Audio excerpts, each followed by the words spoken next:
Cycle easy तरीके से कैसे याद रखना है, सबसे इंपॉर्टेंट टॉपिक है बोर्ड एग्जाम्स और नीट एग्जाम के लिए। तो सबसे पहले हमें पता है 28 टू 29 डेज की साइकिल होती है।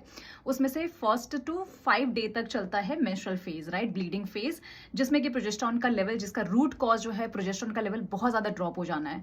उसके बाद 5 to 14 डेज जो है वो फॉलिकुलर और प्रोलिफरेटिव फेज चलता है। फॉलिकुलर फेज क्योंकि फॉलिकल डेवलप हो रहे होते हैं ओवरीज में, और प्रोलिफरेटिव क्योंकि यूट्रस जो ब्लीडिंग में निकल गया है वो वापस से रीजनरेट हो रहा होता है। तो यहाँ पे FSH का लेवल हाई होता है, TH का भी हाई होता है, ईस्ट्रोजन का भी हाई होता है, राइट।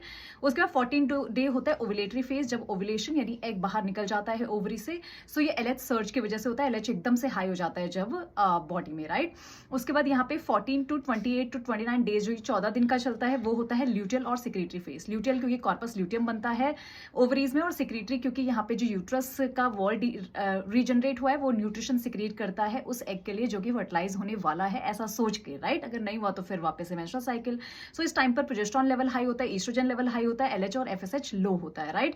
और यहाँ पे जो है ईस्ट्रोजन का 2 पीक बनता है, एक बिफोर ओव्यूलेशन, एक आफ्टर ओव्यूलेशन, आपको ग्राफ पता है।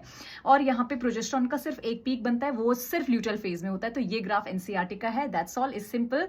So stay connected with us for such more video.